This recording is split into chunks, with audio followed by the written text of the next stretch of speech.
Good morning friends. आज की class में हम चरक चिकित्सा संस्थान के एफएक्यूज कंटिन्यू करने वाले हैं। इसके पहले मैंने आपको एक पार्ट कवर करा दिया है जिसमें हमने 80 क्वेश्चंस तक देख लिया है।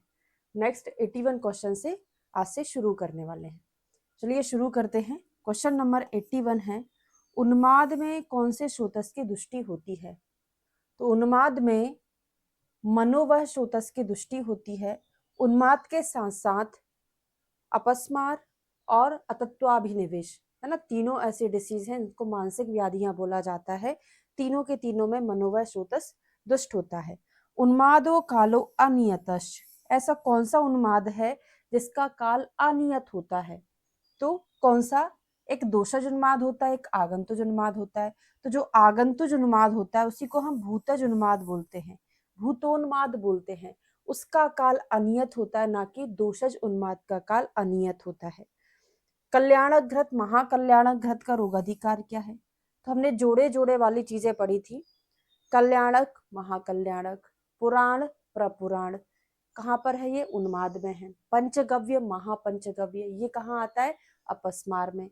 फिर तिक्तक महातिक्तक, कहाँ पे? कुष्ठ में आता है ना। वज्रक महावज्रक कुष्ठ में आता है। तो ये जोड़े जोड़े वाली चीजें मैंने आपको काफी अच्छे से क्लास में याद कराई थी, तो उन्माद में आता है। पुराण घृत का रस क्या होता है? तो पुराण घृत का प्रपुराण घृत का रस क्या होता है? कितने समय तक का होता है? तो प्रपुराण हमने क्या पढ़ा था और पुराण क्या पढ़ा था? कमेंट करके बताना कितने वर्ष तक का पुराण कहलाता है और प्रपुराण कितने वर्ष तक का कहलाता है। ठीक है। पुराण घृत का रस होता है मधुर, तिक्त और कटु, है ना। रोगाधिकार क्या है? उन्मादी रोगाधिकार है। तो मधुर, तिक्त और कटु पुराण घृत का रस होता है। अब सिद्धार्थक घृत और अगध का रोगाधिकार क्या है? चरक के अकॉर्डिंग मैं पूछ रही हूँ। घृत और अगध दोनों का दोनों किसका रोगाधिकार है? उन्माद का रोगाधिकार है। अगर हम बात करें आचार्य सुश्रुत की, तो घृत उन्होंने, आचार्य सुश्रुत ने घृत किसमें बोला है? अपस्मार में बोला। और उन्माद में क्या बोला? अगध बोला। सिद्धार्थक अगध उन्माद कैसे याद करोगे? अगध को हमने गध पढ़ा, गध मतलब विष, विष का अगर कोई पान कर लेगा तो पागल हो जाएगा। तो उन्माद में अगध बताए सुश्रुत और अपस्मार में घृत बताया, जबकि चरक ने दोनों का दोनों उन्माद में बताया है। उन्माद विषम ज्वर अपस्मार में सिरामोक्षण कहाँ पे करते हैं? तो ये इधर का भी रेफरेंस है और कहाँ पे भी आप पढ़ते हो, सिराव्यद शारीर स्थान में भी पढ़ते हो सुश्रुत के। तो उन्माद विष ज्वर अपस्मार सभी में कितनी डिसीज है भाई? देखो 3 डिसीज में, उन्माद अपस्मार विषम ज्वर में शंख तथा केशांत प्रदेश में, शंख और केशांत प्रदेश में यहाँ पे सिरावेधन किया जाता है। प्रीवियस ईयर में पूछे गए क्वेश्चन है ये। दोष वेगे च विगते सुप्तवत प्रतिबुध्यते, जैसे उसका दोष चला जाता है व्यक्ति ऐसे उठता है कि अभी सोकर उठा है। कम से कम 8 से 10 बार ये क्वेश्चन प्रीवियस ईयर में आया होगा। तो ऐसे कौन से रोग के लिए कहा जाता है? अपस्मार के लिए कहा जाता है, एपिलेप्सी के लिए कहा जाता है। जब एपिलेप्टिक अटैक आता है उस समय व्यक्ति बेहोश हो गया, फिर जब उठता है तो उसको पता ही नहीं चलता कि ऐसा उसको अटैक आया था। पंचगव्य महापंचगव्य अभी अभी मैंने आपको बता दिया था। कल्याणक महाकल्याणक उन्माद, पंचगव्य महापंचगव्य अपस्मार। कपिल नाम गवामूत्रम नावनम हितम, कपिल गाय के मूत्र का नावन से, तो थोड़ा सा जो अलग टाइप का है ना। तो हम डेंजरस चीजें कहाँ कहाँ पढ़ते हैं? जैसे सांप की केंचुली या फिर सांप की काली भस्म, है ना। इस तरीके का चीज हम 2 ही जगह पढ़ते हैं, एक अर्श में पढ़ते हैं और एक अपस्मार में पढ़ते हैं। तो यहाँ पे डेंजरस चीजें भी रहती हैं अपस्मार में। तो कपिल गाय के मूत्र का नावन से कहाँ दे रहे हैं? अपस्मार में ही दिया जाता है। पूछा गया क्वेश्चन है। विषमा कुर्ते बुद्धि नित्यानित्य हिता हिति किसके लिए कहा है? तो ऐसे 2 जगह हम पढ़ते हैं। ये किसके लिए आता है? अतत्वाभिनिवेश के लिए आता है। तो 2 जगह हम पढ़ते हैं। कहाँ कहाँ? तो ऐसा नित्यानित्य हिताहिते 2 जगह आ रहा है, एक बुद्धि विभ्रंश में आता है और एक अतत्वाभिनिवेश में आता है। तो अतत्वाभिनिवेश के श्लोक में बुद्धि आता है और बुद्धि के श्लोक में अभिनिवेश आता है। वहां पे क्या रहता है? विषमाभिनिवेशो नित्यानित्य हिताहिते, है ना। तो कंट्रावर्सी करके हमने उसको याद किया था। मुस्तादी वर्ती कहाँ देते हैं, मुक्तादी चूर्ण कहाँ देते हैं, मुस्तादी चूर्ण कहाँ देते, तो मुस्तादी चूर्ण, मुक्तादी चूर्ण। तो मुस्ता में सा, कुष्ठ में सा, मुक्ता में का, हिक्का में का, हिक्का के साथ श्वास भी हमको याद करना था। अब हम पढ़ रहे हैं मुस्तादी वर्ती, तो ये कहाँ पर दिया जाता है, मुस्तादी वर्ती अपस्मार में दिया जाता है। अगला क्वेश्चन आता है, अतत्वाभिनिवेश में कौन से स्रोतस की दृष्टि होती, तो अभी मैं जनरली बता दी थी, उन्माद, अपस्मार, अतत्वाभिनिवेश, तीनों के तीनों जो व्याधियां हैं मनोवाही स्रोतस की दृष्टि होती है, और यहाँ पे बुद्धिवाही स्रोतस भी दुष्ट हो जाता है। मेद्य अन्नपान रिपीटेड क्वेश्चन है बहुत बार, तो मेद्य अन्नपान, अब जो मेंटल प्रॉब्लम है उसी में मेद्य अन्नपान देंगे, तो स्पेशली पर उन्माद अपस्मार में वर्णन नहीं आया है, स्पेसिफिक श्लोक आया है, किसके लिए आता है, ये तत्वाभिनिवेश के लिए आता है, तत्वाभिनिवेश में दिया जाता है। क्रमशः किसी व्यक्ति का वीर्य, बल, वर्ण, अरुचि, अग्नि क्षीण हो जाता है, तो हम उसको क्या बोलते हैं, सारी चीजों का क्षीण हो जाएगा तो हम उसको क्या बोलेंगे, छत क्षीण बोलेंगे। अव्यक्त लक्षणम तस्य पूर्व रूपमिति स्मृतम, ऐसे के ऐसे दो श्लोक आते हैं। ऐसी कौन सी दो व्याधियां हैं जिसमें पूर्व रूप व्यक्त अवस्था में नहीं होते, अव्यक्त होते हैं। दो ही व्याधियां हम पढ़ते हैं, एक पढ़ते हैं हम वात व्याधि और एक पढ़ते हैं छत क्षीण। छत क्षीण और वात व्याधि में पूर्व रूप जो होते हैं अव्यक्त अवस्था में होते हैं, पर श्लोक अलग अलग है। छत क्षीण में तस आया क्योंकि एक ही बीमारी है, वात व्याधि बहुत सारी बीमारियां होती हैं, तो वात व्याधि में तेषाम करके आता है केवल तस्य की जगह, बाकी श्लोक सेम टू सेम रहता है। तो उरा छत का पूर्व रूप, उरा छत बोलो, छत क्षीण बोलो, अभी के लिए तो एक ही चीज है, पर जब छत क्षीण चैप्टर पढ़ेंगे तो दोनों का निदान अलग है, लक्षण भी अलग रहता है। ठीक है, उरा छत का लक्षण क्या है, उरा छत का लक्षण दो कोड बनाए थे, यहाँ पे हमने पढ़ा था उशोका, उशोका, ऊ से हो जाएगा उरोरुक, शो से हो जाता है शोड़ित छर्दी, का से हो जाएगा कास, तो उशोका उराछत। तो कैसे दो अलग अलग चीज पढ़ा था, उराछत मतलब ये वाला उरहा प्रदेश वाला रीजन आपको समझना है ना, उराछत और छीण छत, छत छीण को दो में डिवाइड किया, उराछत छीण छत। उराछत में हमने पूरा अपर वाला लंग्स वाला रीजन इंक्लूड करते हैं, और क्षीण छत में हम लोअर वाला रीजन इंक्लूड करते हैं, है ना। क्षीण छत में क्या होता है, धीरे धीरे धातुओं का क्षय होने के कारण होता है, वो क्रोनिक कंडीशन है, उराछत एक्यूट कंडीशन है। ठीक है, और वहां पे क्या होता है, मूत्र में रक्त की प्रवृत्ति होती है, किसमें, क्षीण छत में। ठीक है, तो यहाँ उरा प्रदेश है तो उरा रुख होगा, यहाँ लंग्स है, घाव लगेगा तो ब्लड भी आएगा और उल्टी भी हो रही है और यहाँ से खांसी भी आती है। लोअर वाले जितने भी रीजन सिम्टम्स हैं वो क्षीण छत में आते हैं। इलादी गुटिका कहाँ पर दिया जाता है, किसका है, चरक का है, किसमें दिया जाता है, कितने प्रमाण में दिया जाता है, सारे क्वेश्चन बहुत इंपॉर्टेंट है। तो इलादी गुटिका आचार्य चरक ने छत क्षीण में बताया, कितना कितना प्रमाण होता है इसका, मैं भूल गई हूँ, एक कर्ष होता है, कितना होता है ये बताना आप, है ना, मुझे अभी जस्ट याद नहीं आ रहा है ना, एक अक्ष प्रमाण, सॉरी अक्ष कर्ष वही है, सही याद आ गया, एक अक्ष प्रमाण में होता है, छत क्षीण में दिया जाता है इलादी गुटिका। सर्पी गुण, चार प्रकार के सर्पी गुण कहाँ दिए जाते हैं, सर्पी गुण, सर्पी दे रहा है, गुण दे रहा है, संधान के लिए दे रहा है, कहाँ देंगे, छत क्षीण में देंगे, चार प्रकार के सर्पी गुण। सेंधावादी चूर्ण, सेंधावादी चूर्ण और शाड़व का रोग अधिकार क्या है, तो तेल का कहाँ है, चूर्ण का कहाँ है, तो चूर्ण जो है छत क्षीण में दिया जा रहा है, तेल कहाँ देते हैं, उरु स्तंभ में, तो जिस चीज में जिसका मना है वही दे दिए। यहाँ पे चूर्ण की जरूरत नहीं थी, यहाँ पे तेल की जरूरत थी पोषण के लिए, तो चूर्ण दे दिए, वहां पे हमको उरुस्तंभ में कर्षण की जरूरत थी चूर्ण की, तो वहां पर तेल दे दिए। पर उसका एक कॉन्सेप्ट है कि ज्यादा आप शोषण चिकित्सा करते हैं, वहां पे वात का प्रकोप हो जाता है, उस बात को, प्रकोपित वात को कंपनसेट करने के लिए हमको वहां पे तेल यूज करना पड़ता है, इसीलिए वहां पे तेल दिया गया है। छत क्षीण में यक्ष्मा का रक्तपित्त की भी चिकित्सा करें, शरीर में यक्ष्मा, कास, रक्तपित्त की भी चिकित्सा करें। अच्छा, ये क्वेश्चन ही कुछ अलग है। मर्म उपघातो विषमा प्रसूति कौन से शोथ का निदान है? निज शोथ या फिर आगंतुक शोथ। सिंपली शोथ का ही कारण होता है अगर मर्म में उपघात हो या विषम प्रसूति हो जाए। वाह सिरा प्राप्त यदा कफ असरक पित्तानि संदूषतीय वायु, क्या होता है, किसका निदान है या किसका संप्राप्ति है? कि बाहरी सिरा को प्राप्त हुआ। कौन सिरा को प्राप्त हुआ? कफ, रक्त, पित्त, है ना। और ये इनको सबको ले कौन गया? इनको सबको वायु ले गया, बाहरी सिरा में शोथ उत्पन्न कर देगा। तो किसमें आता है? शोथ की संप्राप्ति में आता है। निदान दोष ऋतु विपर्यय चिकित्सा किसमें करते हैं? निदान दोष ऋतु विपर्यय चिकित्सा निदोर करके पढ़ा था। निदोर, निदान दोष ऋतु विपर्यय चिकित्सा हम किसमें करेंगे? शोथ में ही करते हैं।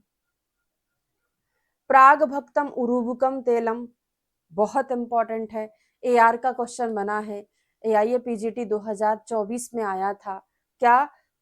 खाने के पहले उर्वरक तेल, एरंड तेल दिया जाता है, किसमें? विबंध युक्त शोथ में दिया जाता है। बहुत ज्यादा इंपॉर्टेंट है, 2025 में आया था, 25 नहीं 24 में आया था।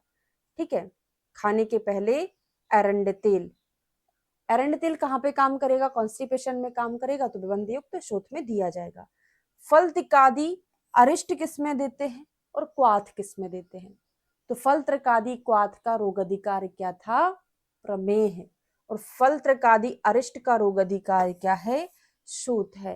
तो प्रमेह में व्यक्ति में स्वेलिंग तो आ ही जाती है, तो वहां पे फल त्रिकादि क्वाथ था, यहाँ पे सूजन आ जाती, मतलब शोथ में अरिष्ट हो गया। नाम सेम है, एक क्या था? क्वाथ था और एक अरिष्ट है।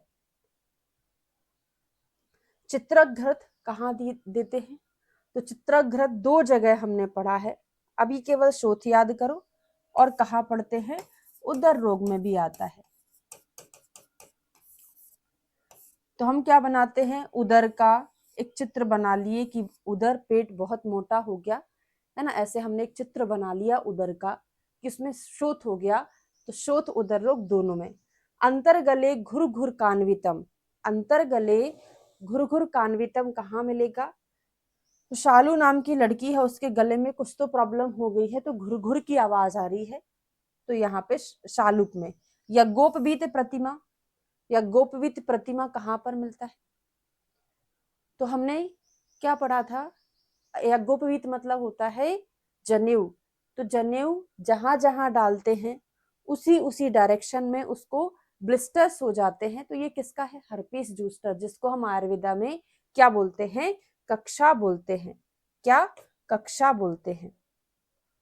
सरसप कल्क का लेप कौन सी बीमारी में करते हैं? सरसप कल्प, सा से सरसप, सा से श्लीपद, कौन स्लिप हुआ? पुत्र स्लिप हुआ, तो पुत्र जीवक स्वरस, सरसप कल्प यहीं पर दिया जाता है। अच्छी कोडिंग से हमने पढ़ा था। अति संचित दोषाणाम पाप कर्म च कुर्वताम, बहुत ज्यादा मात्रा में दोषों का संचय हो जाता है ना, पाप कर्म से। तो पाप कर्म से हम क्या क्या पढ़ते हैं? एक पढ़ते हैं कुष्ठ, एक पढ़ते हैं उदर रोग, कुष्ठ में भी एक श्वित्र भी पढ़ते हैं, और एक पढ़ते हैं क्रमिज शिरोरोग।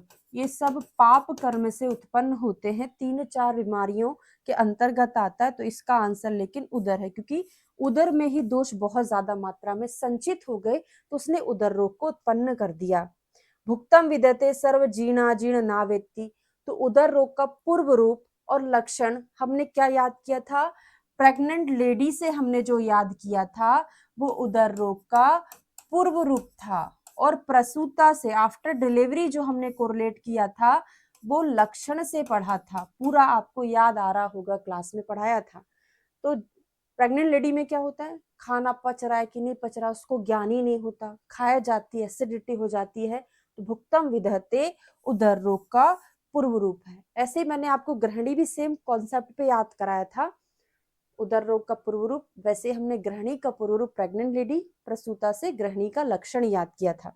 ठीक है, उदर रोग में कौन से शोथस की दृष्टि होती है और ज्वर में कौन से शोथस की दृष्टि होती है? दोनों में एकदम सिमिलर चीजें होती, बस एक का मॉडिफाई कर देते हैं नाम। तो उदर रोग में स्वेदवाह और अम्बुवाह, अम्बु या जल एक ही है, जबकि ज्वर में हम क्या पढ़ते हैं, स्वेदवाह तो सेम रहता है, बस यहाँ पे रसवाह हो जाता है, स्वेदवाह रसवाह ज्वर में, और यहाँ पे स्वेदवाह रस मतलब लिक्विड यानी अम्बु यानी जल, तो बस यहाँ पे रस हो गया, यहाँ पे अम्बु हो गया। दोनों स्रोतस अलग अलग है, उदकवाह स्रोतस है ये, और ये रसवाह है, पर मैं आपको याद कराने के लिए कह रही हूँ, बाकी दोनों में अलग अलग चीज है। ये उदकवाह अम्बुवाह स्रोतस है, ये रसवाह स्रोतस है। शोणितम व रसादिभ्याम विवृद्धम विवर्धयेत, पूछा गया क्वेश्चन है कि रक्त और रस आदि का शोणितम रसादि धातु विवृद्धम अगर बढ़ेगा तो ये भी बढ़ जाएगा। कौन बढ़ेगा? प्लीहा बढ़ेगा, क्योंकि ये आरबीसी का मुर्दा घर होता है, तो जितना रक्त बढ़ेगा उतना प्लीहा बढ़ जाएगा, तो प्लीहोदर इसका सही आंसर रहेगा। नेक्स्ट क्वेश्चन पे चलते हैं। नाभि के ऊपर गोपुच्छाकार का होना, नाभि के ऊपर होना और नाभि के नीचे स्वेलिंग होना, तो नाभि के ऊपर किसमें मिलता है? बद्ध गुदोदर में। नाभि के नीचे कहाँ मिलता है? पर वो गोपुच्छाकार नहीं रहता, वो परिस्रावी उदर में मिलता है।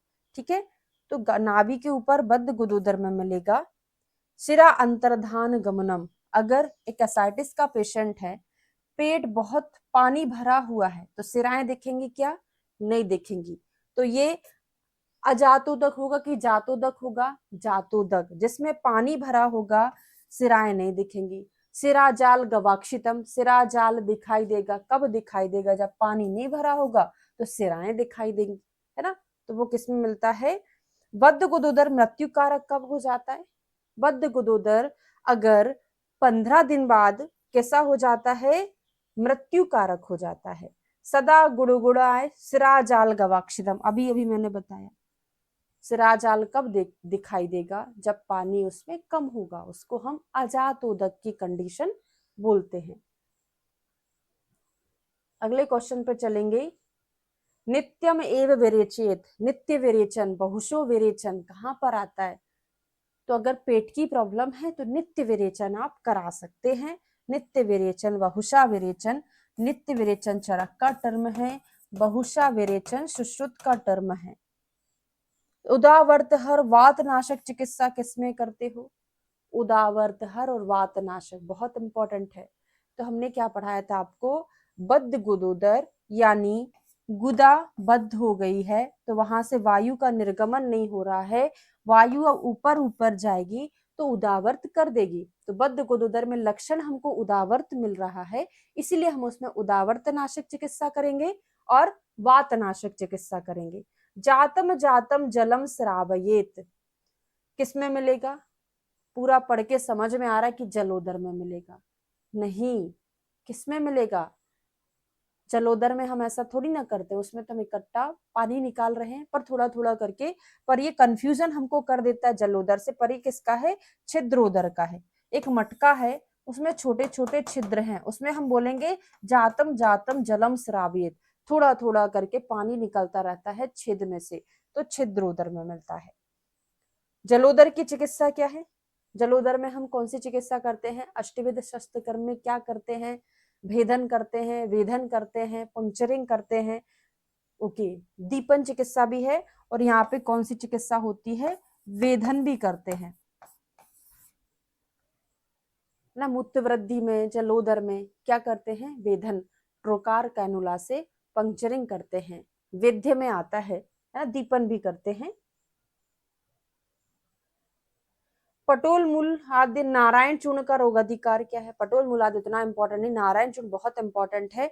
रोगाधिकार इसका ज्वर है, और हर बार एग्जाम में पूछा जाता है। एआईए पीजीटी 2025 में, 24 में, 23 में, सभी जगह पूछा गया है। अब यहाँ जोड़ियां बनाने के लिए दिया था कि किस अनुपान के साथ कौन सी बीमारी में दिया जाता है।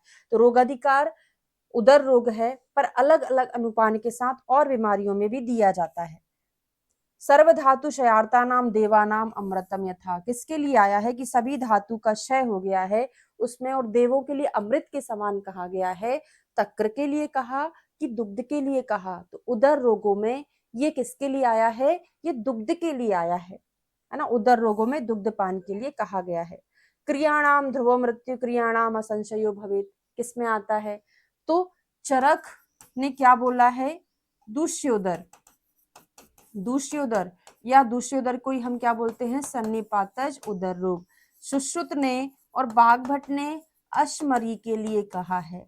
हारित और शारपाणी ने जलोदर के लिए कहा है। ये मैं आपको बहुत बार पढ़ा के आ चुकी हूँ।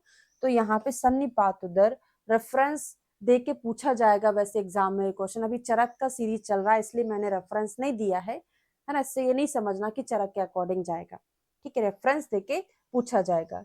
शून्य पाणी पाद बदन अक्षिकूट, ऐसा कौन सा बीमारी है जिसमें हाथ पैर में स्वेलिंग, मुंह में स्वेलिंग, अक्षिकूट में स्वेलिंग होगी?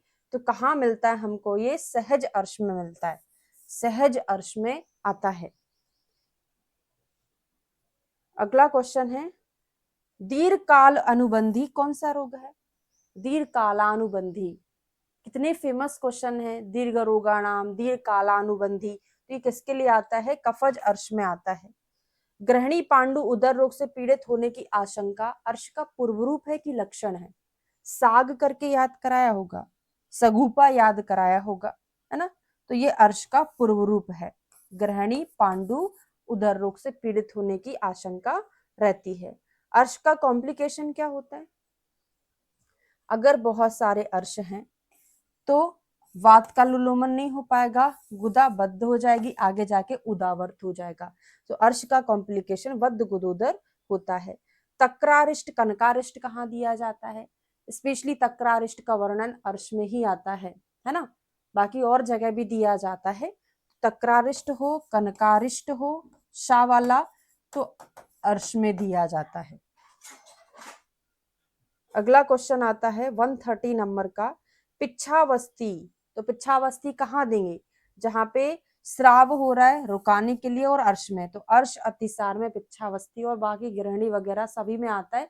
तो 3 4 5 आंसर। ज्वर भी आता है ना। अर्श अतिसार ग्रहणी ज्वर उसमें भी दिया जाता है, विषम ज्वर में स्पेशली। कौन सी अग्नि अन्न में विदा उत्पन्न करती है? तो 4 प्रकार की अग्नियां हम पढ़ते हैं।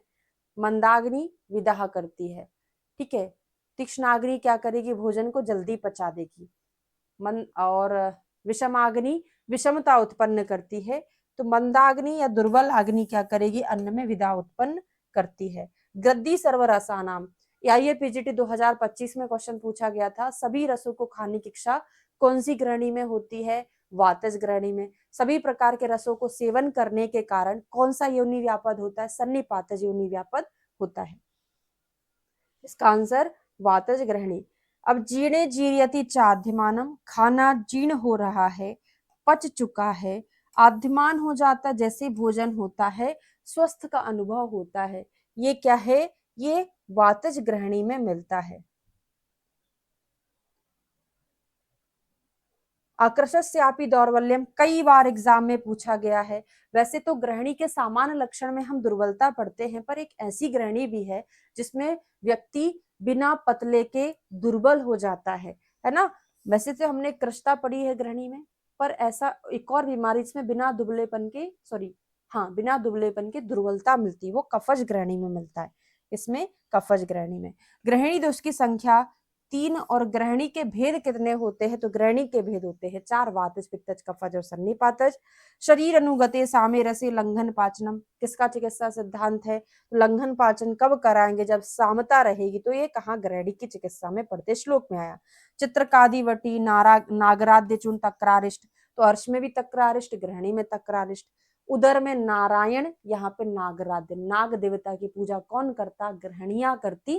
तो यहाँ नागराध्य, वहां पे नारायण। और चित्रकादिवटी बहुत इंपॉर्टेंट है, ग्रहणी में बहुत अच्छा रोल है, अग्निदीपन का काम करता है चित्रकादि। पिंडासव क्षार गुटिका कहाँ देते हैं? तो पिंडासव ग्रहणी, क्षार गुटिका ग्रहणी। पिंड तेल कहाँ पर आता है? पिंड तेल वात रक्त में केवल अभ्यंग के लिए देते हैं। और पिंड रस क्या होता है? पिंड रस होता है वृश्य। नेक्स्ट क्वेश्चन है भुक्ते अन्य लभते शांति जीर्ण मात्रे प्रताम्यति, जैसे ही खाना खा लेंगे शांति मिलेगी। और जीर्ण मात्रे प्रताम्यति, जैसे ही भोजन पच जाएगा प्रताम्यता होने लगेगी। ताम्यता किसमें मिलता है ये हमको? अत्याग्नि या तीक्ष्णाग्नि या भस्मक रोग में मिलता है। किसमें? भस्मक रोग में मिलता है। बहुत बार पूछा गया क्वेश्चन, संतापो भिन्न वर्ज बहिरंतर पीतता, या ये पीजीटी 2025 में क्वेश्चन पूछा था, सेम टू सेम यही का यही पूछा था कि छत्तीसगढ़ पीएससी, अभी 2 पेपर मैंने लेटेस्ट सॉल्व कराए हैं, अब मुझे एग्जैक्ट याद नहीं किसमें, या फिर जेके पीएससी में, है ना, कैंसिल कर दिया था इसको, जबकि क्वेश्चन सही था। बहिरंतर पीतता हमने पानकी में, पानकी यानी पा से पीला, तो पानकी में बाहर अंदर पीला पीला हो जाता है व्यक्ति। सो अल्प रक्तो अल्प मेदस्को निसारा शिथिल इंद्रिया, पूछा गया क्वेश्चन है। रक्त अल्प यानी किसमें आता है? पांडु में आता है, तो पांडु की संप्राप्ति में हमको ये मिलता है। क्रमी कोष्ठे अति सार्यते, लूज मोशन तो हो रहा है पर उसमें कीड़े भी निकल रहे, तो कीड़े किसमें खाए थे हमने? मिट्टी के साथ कीड़े खा लिए थे, तो मृतिका भक्षणजन्य पांडु में हमको ये लक्षण दिखाई देता है। अगला है पांडु रोग में दूसरे क्या होते हैं?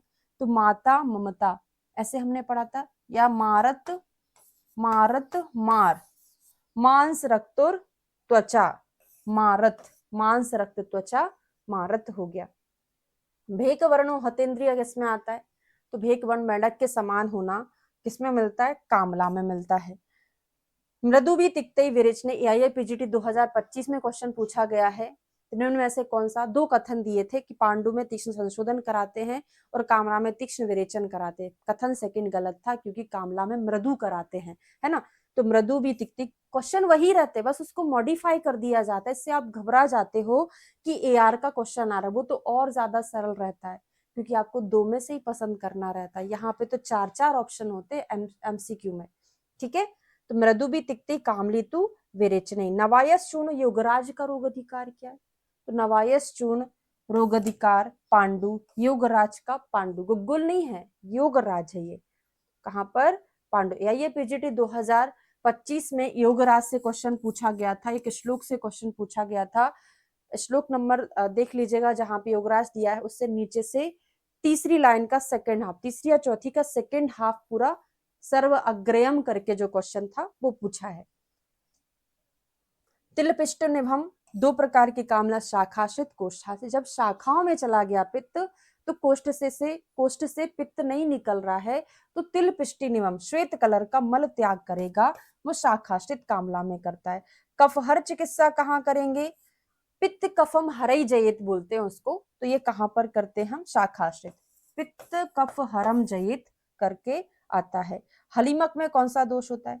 हल चलाते खेतों में तो क्या बढ़ जाता है? हल चलाने से बीपी बढ़ जाता है। वात पित्त दोष, वात पित्त दोष। यापनावस्थी शीरवस्थी का प्रयोग कहाँ करते हैं? ये पीजीटी 2025 में पुनरावर्तक ज्वर में कौन सा वस्ती देते? यापनावस्थी, ये क्वेश्चन पूछा था। तो यापनावस्थी यहाँ पे कहाँ दे रहे हैं? क्षीरवस्थी कहाँ दे रहे हैं? स्पेशली हलीमक में दे रहे हैं, क्योंकि बीपी बढ़ रहा था, है ना। बुजुर्ग लोग का बीपी बढ़ गया तो यापनावस्थी दो, दुग्ध पान करा दो, क्योंकि ये शीतल होता है। क्षीरवस्थी देते, पान नहीं, वस्ती दे रहे, पर याद कराने के लिए आपको कराया। अगला क्वेश्चन है बल उत्साह, तो वही हल चलाने से बीपी बढ़ रहा है, धूप में हल चलाने से बल उत्साह सब कुछ का क्षय हो गया, तो ये हलीमक में पढ़ते हैं। कहाँ पे? हलीमक में। कंठ उर्सी गुरुत्वम चा वदनस्य कषायता, 160 क्वेश्चन करना है टोटल, 8 क्वेश्चन और बचे हैं। कंठ उर्सो गुरुत्वम वदनस्य कषायता, यहाँ से शुरुआत हुआ था कुक्षेर आटोपो, कंठ उर्सो गुरुत्वम वदनस्य कषायता। अब हिक्का आने वाली, हिक्का का पूर्व रूप। आनाह वगैरह जो पढ़े थे, श्वास का पूर्व रूप पढ़े थे, तो हिक्का का पूर्व रूप कवकु करके याद कर सकते थे। हिक्का में कौन से स्रोतस की दृष्टि होती है? तो यूपीए सरकार पढ़ी थी, यूपीए उदक प्राण और अन्नवह स्रोतस। कंठ उच्च घोषवती भ्रशम, कंठ से उच्च घोष के समान कौन सी हिक्का निकलेगी? उच्च घोष कौन कराएगा? महा कराएगा ना, बड़ी वाली हिक्का कराएगी, तो महा हिक्का के लिए आता है। अगला क्वेश्चन है यथा प्रवर्ते पूर्वम ततेव निर्वर्तते, तो पहले ये प्रवर्तित होती है और जैसे ही बैठ जाते वो शांत हो जाती है, तो ये क्षुद्र हिक्का है। जैसे कुछ काम करते आने लगती, बैठ जाते शांत हो जाती है। आसीनो लभते सौख्यम उष्णम चा एव अभिनंदती, जैसे ही बैठते हैं शांत हो जाती, गर्म चीजों की इच्छा करती, तो ये किसमें मिलता है? रात को एक आता है तमक श्वास, व्यक्ति लेटा रहता है, सांस फूलती, जैसे बैठता है सांस एकदम ठीक हो जाती है, तमक श्वास के लिए आता है। आक्तम लवण तेल नाड़ी प्रस्ता संक्रय किसका चिकित्सा सूत्र बहुत बार रिपीट हुआ है। हिक्का श्वास में उरहा प्रदेश में कफ रहता है, तो आप वहां पे लवण तेल से अभ्यंग करोगे, नाड़ी स्वेदन करोगे, प्रस्तर संकरय स्वेदन करोगे तो कफ पिघल जाता है। ऐसा हम हिक्का श्वास का चिकित्सा सूत्र में पढ़ते हैं। वात श्लेष्म हरयुक्तम तम केतु विरेचनम, फिल करना था यहाँ पे तम के, तमक श्वास में वात कफ दोष होता है, तो वात कफ हर युक्त चिकित्सा हमको करना है और विरेचन देना है। अगला क्वेश्चन है मुक्तादि, मुक्ता में का, हिक्का में का, हिक्का श्वास पढ़ा था। हिक्का श्वास की चिकित्सा में शमन चिकित्सा करते हैं और ब्रंघण चिकित्सा करते हैं। शमन चिकित्सा, ब्रंघण चिकित्सा बड़ा इंपॉर्टेंट है। ये 160 क्वेश्चन मैंने आपको आज की क्लास में करा दिए हैं। कमेंट करके जरूर बताइएगा कि आपको ये सेशन कैसा लग रहा है, और वीडियो अगर अच्छा लगा है तो लाइक जरूर करिए। थैंक यू सो मच, मिलते हैं नेक्स्ट वीडियो में। और 240 शायद क्वेश्चन है, नेक्स्ट वीडियो में हम सारा कवर कर लेंगे। Thank you.